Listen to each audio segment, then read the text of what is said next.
Steak and Butter Gal's meteoric rise to internet fame in the carnivore community seems like a true fairy tale on the surface. She plays the character of the perfect carnivore, all of her ailments have magically gone away, and her content garners millions of views. But under the surface, things aren't as rosy as they seem. With one thing after the other falling apart, her perfect carnivore veneer seems to disappear as the truth slips through the cracks more and more. This episode of The Meat Grinder is going to shock you, and just wait until you see what I uncover at the end. Bella Ma, aka Steak and Butter Gal's love for carnivorism seems undeniable, and people have an almost cult-like adoration for her conviction that the way you need to eat to cure all of your ailments is purely animal-based, citing her own ex-vegan journey and how carnivorism cured her acne and her poor body image. But right off the bat, something feels off. Explosive diarrhea, loose stool. She talks about poop a lot. My poops are smooth as butter. And I don't know about you, but I believe that regular bowel movements are an obvious sign of good health, but there's something wrong here because apparently she never poops. I poop 2 times a week. And I know, I'm pretty vocal about my disapproval of animal-based diets, but I think maybe I've been a little hard on the carnivores. Maybe I'll give it a shot. So, Bella, what's it like to become a beginner carnivore? I felt some of the most dreadful symptoms, for example, loose stools, explosive diarrhea. When I first went carnivore, I struggled with a whole phase of explosive diarrhea. And I'm gonna be honest, this is probably one of the biggest pitfalls and negatives of going carnivore, but rest assured it is temporary. It's not gonna last forever. All right, you got me. I'm sold.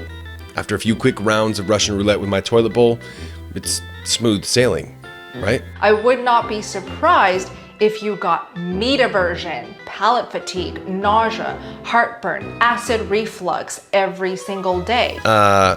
You're losing me a little bit now. And I also wouldn't be surprised if your autoimmune issues that you want to heal or your skin problems that you want to heal got worse, like what happened to me. Yep, I'm out. This is the worst cult indoctrination video of all time. Even Charles Manson would say, yeah, that's a little too crazy. Every single day, I started to notice that my eyes, anytime I woke up in the morning, they were filled with gunk. Eye boogers. Literally crystals came out of my eyes. And some days they were very gooey and sticky. This sounds disgusting. Yeah, it does. That's because it is. I know it sounds incredibly dreadful, but again, I hope that you can learn from my biggest mistake. Going carnivore? Don't worry, I don't think a single person watching this video wants to walk through your minefield of daily heartburn, nausea, gunk oozing out of your eyes, diarrhea blasting out of your ass. Explosive diarrhea. Sounds like a nightmare. I am good. But this nightmare only gets worse. See, here's an interesting tidbit. Bella used to be vegan, and she loves to compare herself vegan versus carnivore, like in this clip. And I had extreme chronic bloat. Pause that picture. All right, someone help me out here. She literally looks exactly the same, right? I mean, different clothes, different angles, playing the violin, but is it just me? I don't know. But speaking of Bella's vegan versus carnivore comparisons, please, let's talk about her cholesterol, because to be frank, it's it's not through the roof. It's on a rocket ship hurtling out of the atmosphere. And as we know, the carnivore cult is allergic to science. So, for example, they deny that your LDL cholesterol matters even a little bit.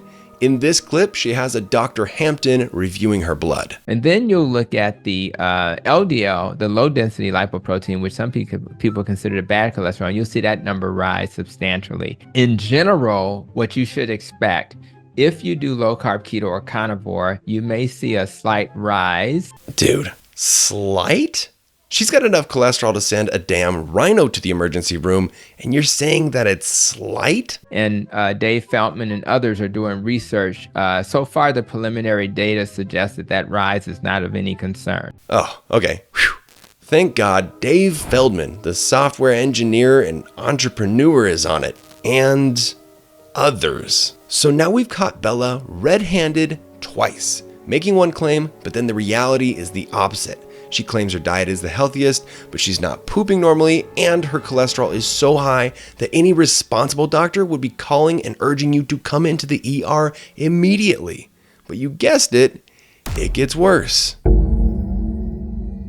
She must have been losing her mind with what I'm about to show you. In an attempt to add credibility to her claims, she made her boyfriend go carnivore.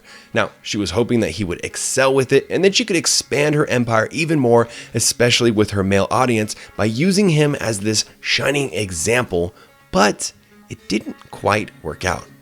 Actually, it went freaking terrible. Explosive diarrhea. One of the carnivore fitness world's biggest backfires. Diarrhea. Let's see, he felt like dog crap, he was having a super hard time eating all that meat, he had a bunch of brain fog, the whole 9 yards. And all of a sudden, the Carna Queen was watching this fantasy of a perfect testimonial go up in smoke, and she was not happy. One of the first things I noticed on the carnivore diet that persisted throughout the 3 months and eventually got the better of me is just lower energy. Now, I didn't experience the dips and surges of energy that I would on the SAD diet. That being said, I would kind of have a cloud of fatigue lasting throughout the day, which made me realize that the carnivore diet didn't really fit my body type and my body goals. Hold on, did you catch that? Let's play it again, but this time pay attention to her face at the end. The carnivore diet didn't really fit my body type and my body goals. Oh man, what he's saying is killing her. Look at that face.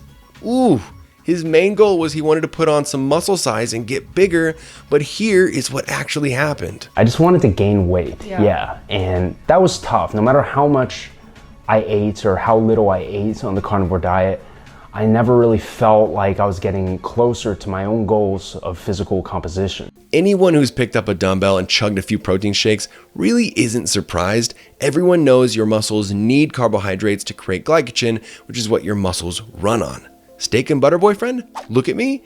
Give me a few months and I can guarantee I can have you gaining size with just plants. Now, despite the fact that so many of her claims about the magic powers of meat are falling apart in front of everyone's eyes, the carnivore movement has continued to pick up pace since 2020 and onward, and her content grows even more.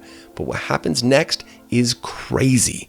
This is way worse than her claims falling apart. We start to see real cracks in her conviction that carnivore is the best way of life. You see, as a carnivore advocate, your number one job is not to lose conviction. That's your one and really only job. But check this out, because it must be getting harder for her. Let's listen to what her boyfriend says here. Because any other food, you see it as poison. Why do you see other food groups as poisonous? You know how when we go out to eat and sometimes they bring me a steak or some type of dish that I ordered with plant toxins on it? Something even as little as pepper, when they bring out pepper. Sometimes they will cook it in seed oils and I can taste it. Okay, as usual, she reinvigorates that cult-like adoration from her followers by doubling down with one of carnivore's favorite buzzwords, plant poison, claiming that she believes plants to be so toxic that even a little bit of black pepper on her steak is enough to ruin her meal and stop her from eating it. I poop 2 times a week. Wow, she really is the perfect carnivore queen. But then I found something weird when I went digging around her Facebook page, which is one of her lesser known platforms. Coffee on a carnivore diet. I personally drink this bitter plant poison every single day. I now only drink black coffee after eating a proper high-fat carnivore meal. Wait, I thought plants were toxic. Plant toxins. Yeah, that's what I thought. So is she not strictly carnivore then? And also, at the end of the day, you can drink or eat whatever you want. Nobody's going to take away your carnivore card. I'm so confused. She says plants are toxic, except for this plant that she loves to have so much that she tried quitting and then couldn't. This feels like a classic Paul Saladino moving the goalpost kind of play. This is how to make watermelon sorbet with only 3 ingredients, and it's completely animal-based. Honestly, I don't really care what Bella does, but if you claim plants are poison in one moment, it seems fishy if you're eating them in another moment. But you know what? Maybe it's a fluke. Coffee is good. I like it. But hold on, because then I found this. I've quit wearing sunscreen and no longer get sunburnt after cutting out all seed oils from my diet. I've replaced all my seed oils with animal fats exclusively. Okay, good. Our carnivore queen returns to her plants are poison throne. Everything feels right in the world again. Explosive diarrhea, loose stools. Then I did a little more digging, and I found her even lesser known beauty channel called Bella Ma, and look what I found here. I just wanted to say thank you so much for stopping by here. I will be showing you my morning skincare routine. So the first step is facial oil. Wait. Let's zoom in there. Correct me if I'm wrong, but that says hip seed oil, right? Isn't it toxic to put seed oils on the skin? Plant toxins. Being carnivore is so confusing. Are plants toxic or are some of them okay? And then there's this. And since vitamin C does make your skin more sensitive to the sun, I will be putting on this sunscreen by Paula's Choice. Didn't she just say that meat has made it so she doesn't need to use sunblock anymore? I've quit wearing sunscreen and no longer get sunburned after cutting out all seed oils from my diet. At this point in my research, I was confused. She can't keep track of her own claims. How is anyone supposed to trust anything these carnivores say when they clearly can't even stick to their own advice? At this point, I thought I had dug up some of her craziest contradictions, but then something surfaced from the depths. Something so diabolical that I couldn't believe my eyes. A few pages deep into Google, a Reddit post with a precarious title rolled into view, and my jaw dropped. Now, before I show you this post, it makes a claim that is so damning that I want to be extremely clear and say that I do not know if this is true or not. I am simply presenting to you a public post that anyone can find on the internet. The title of this Reddit post says, "Steak and Butter Gal, carnivore diet fraudster eats pasta and salad but edits them out of her photograph." Whoa. Okay, now that is a very bold claim. Let's read more. He says, "I was recently reading this new article published in the Rolling Stone magazine.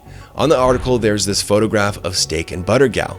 He goes on to say, if you look closely, the dish she is eating contains pasta, wasabi, lemon, lettuce, and other salad. I want to emphasize that this photograph was taken in her apartment, so she cooked all these foods herself. It means she actually buys pasta and salad." Again, whoa. This is quite damning if it's true. And this isn't the first time carnivores have been caught eating the poisonous plants they are always so worried about. Paul Saladino's done it, Sean Baker's done it, the list goes on. Apparently some of the green stuff in the picture is wasabi, not avocado. I've also been told that the dish was ordered by Steak and Butter Gal's partner who is keto, which explains the greens. They always have an excuse. The jury's out. You can argue that that explains it away, or you can argue that she was caught and that's just the convenient excuse. What do you think? Either way, this empire built on steaks seems to be getting shakier by the day. See you in the next one. Explosive diarrhea.